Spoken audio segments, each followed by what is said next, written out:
파키스탄은 포스 थांखाबाय. 포스트 थांखाबाय. 파키스탄 आरो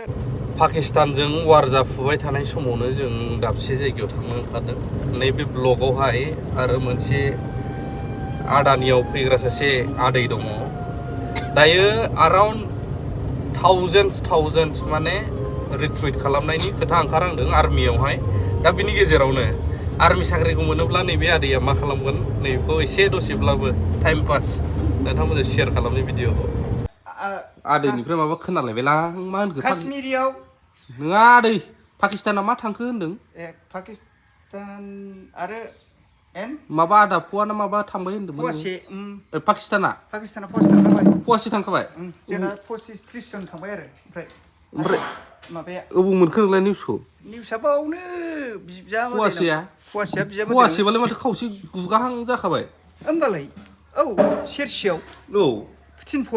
फवाल'सै ओमफ्राय हिजराला होनबाय सब गुरा करना पड़ेगा ये सोरो मदिया माबाया इजराइलाबो होनफाबावबाय औ इजराइला जोंसो लोगो सब गुरा करना पड़ेगा सब पाकिस्तान को गुरा करना पड़ेगा जीरो करना पड़ेगा आरो सोर होनबावदों मा देशा ओमफ्राय बिसिना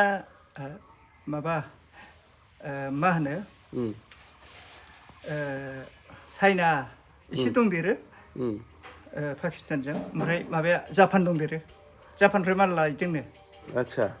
ओमफ्राय माथो चाइनायालाय निउसावहाय जों दावराव दावसियाव मदद होफायासो होनदों माथो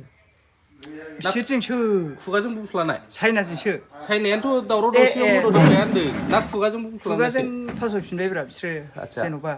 मानि माल बिराद बिसिनिफ्राय बांलादेशजों जगाजग थायो नालाय बेखौ जों निउसखौ मोनग्रोजोबमारलै नोंबो हाबाब फवासे थांनायखौथ' आसुरित मोनबाय आं जावैयानो खिथाजोबदों आंनो जावै गिदिरा बेयाव बिदांबाय सानै नालाय आच्छा फाग्लासो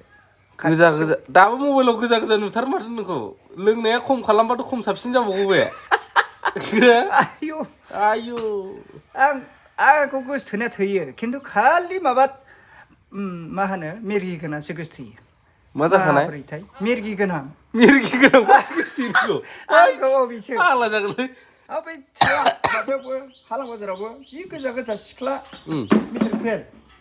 मेट्रिक फेलबावसो ओइलै माबा थुनलाइमोन श्रीनि आच्छा बे हाब आं आनै होनो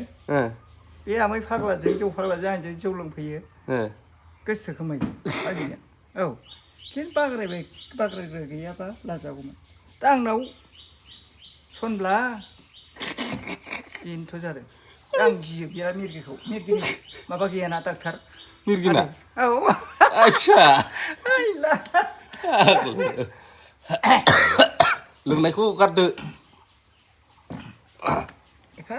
खेबसेनो गारजाया थिग दं हाब पाकिस्ताना फवासे थांबाय होननायखौ नोंनिफ्रायसो खोनाबाय आयै थांखाबाय होनबाथ' सानै हिनजावानो फ्लाइटजों थांनानै 12था केम्प उग्रपन्थीनि गावख्लायहैदों बेखौबो निउस खबर दंबावो नोङो दंजोबो ओरैबायदि गावदोंमोन बिसोरखौबो ओरैबायदि फाग्लासो माबायाव अलिम्पिक गेलेनाय सिख्लासो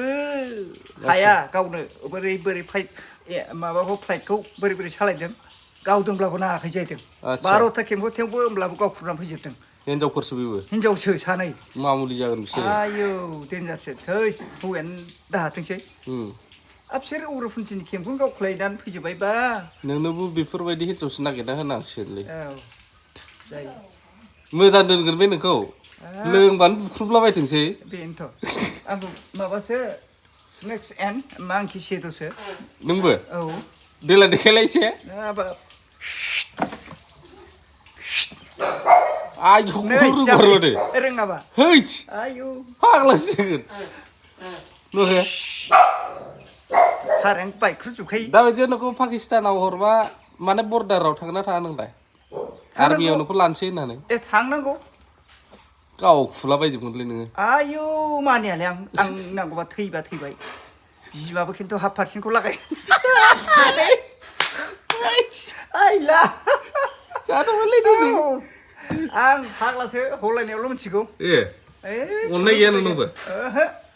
आं बेफोरबायदि मानसिखौ अननाय गैया ओमफ्राय आंलाय बांगालसो नंदोंमोन माथो काबुलसोनो